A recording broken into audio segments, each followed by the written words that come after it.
Assalamualaikum warahmatullahi wabarakatuh. Salam jumpa kembali dengan saya Subur Santoso di channel SSMath, channel pembelajaran yang mengedepankan proses. Dan bersama saya kali ini kita akan membahas fungsi kuadrat bagian yang kedua dengan materi bagaimana cara menggambar fungsi kuadrat. Namun sebelumnya jangan lupa untuk mensubscribe dan membagikan video ini untuk membantu pengembangan channel ini sehingga dapat berkembang ke arah yang lebih baik dan juga tentu diharapkan dapat memberikan manfaat bagi banyak orang serta mendapatkan informasi untuk video-video saya selanjutnya. Baik, kita mulai saja dengan soal pertama. Ya, ini hanya satu soal saja nanti ya yang dibahas di sini. Gambarlah grafik fungsi y atau fx sama saja, yaitu sama dengan rumusnya x kuadrat negatif 2x negatif 3. Yang pertama kita lakukan adalah kita menggambar koordinat kartesiusnya. Ya, ini ya koordinat atau bidang kartesiusnya ini kita gambar. Ada 3 tahapan yang akan kita lalui di sini, yaitu tahapan pertama atau langkah pertama adalah kita tetapkan dulu bahwa titik potong di sumbu y itu dengan membuat x-nya sama dengan 0. Sebagaimana sudah diketahui bahwa grafik fungsi kuadrat itu berbentuk parabola, bisa dia terbuka ke atas demikian rupa, bisa juga terbuka ke bawah. Nah, setelah kita membuat x sama dengan 0, x sama dengan 0-nya ini kita masukkan ke rumus fungsi yang akan kita gambar ini ya. Kita masukkan x-nya 0, 0 kita kalikan, menghasilkan y-nya negatif 3. Kita buat titik atau kita tetapkan y-nya negatif 3. Artinya bahwa nanti parabolanya ini akan memotong di sumbu y ya dengan ordinatnya negatif 3, absisnya 0. Selanjutnya, setelah kita menetapkan titik potong di sumbu y, sebaliknya sekarang kita akan menentukan atau menetapkan titik potong di sumbu x dengan membuat y-nya sama dengan 0. Kita masukkan kembali sekarang y-nya sama dengan 0 untuk fungsi kuadrat yang sedang kita cari ya, y-nya 0. Nah, ini persamaan terakhir ini adalah merupakan persamaan kuadrat. Nah, kebetulan dalam persamaan kuadrat ini bisa diselesaikan dengan cara memfaktorkan sehingga x-nya menghasilkan negatif 1 atau x-nya negatif 3. Bagi yang ingin memahami kembali tentang bagaimana cara memfaktorkan persamaan kuadrat, bisa dilihat kembali video saya sebelumnya. Nah, ini channelnya ya, linknya ya, linknya ini. Baik, sekarang kita tetapkan bahwa tadi parabola yang akan kita gambar akan memotong di sumbu x dengan absis negatif 1 dan 3. Nah, tahap selanjutnya kita harus menetapkan dulu langkah ketiga, yaitu menentukan titik ekstrim atau titik puncak parabola.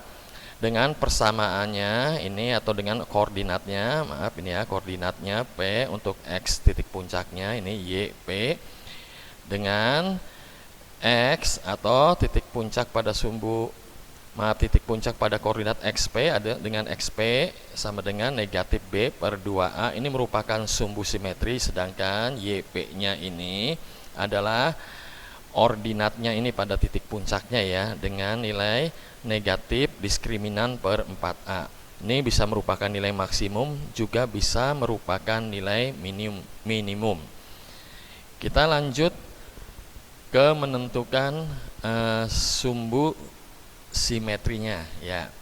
Kita buat dulu A-nya di sini 1, B-nya negatif 2 dan C-nya negatif 3. Sumbu simetri ini sebagai XP memiliki persamaan negatif B per 2A. Nah, ini B-nya negatif 2, lalu A-nya 1, 2A berarti dikalikan saja ya, ini positif ya. 2 dibagi 2 hasilnya 1.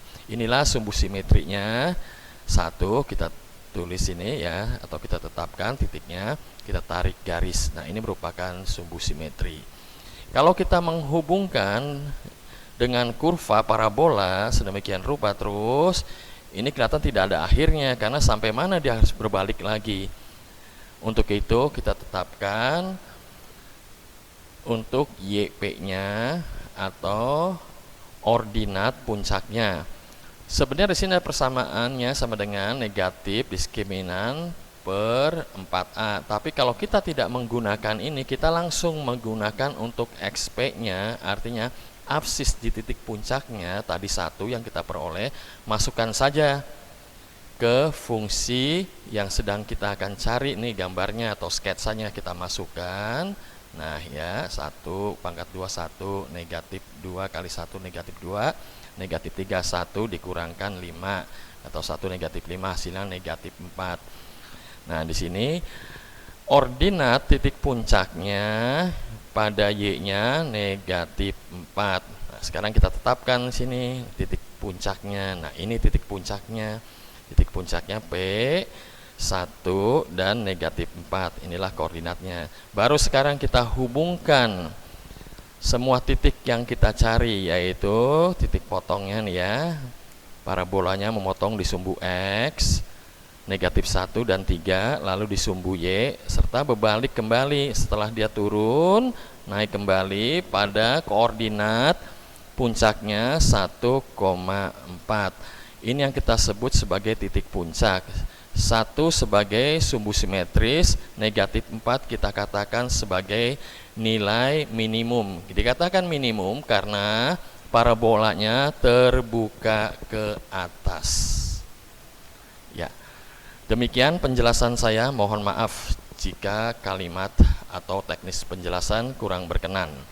Terima kasih yang sudah mau subscribe video ini, dan juga terima kasih untuk Bandicam. Tak lupa saya juga berterima kasih untuk semua orang yang telah menyaksikan video ini. Assalamualaikum warahmatullahi wabarakatuh.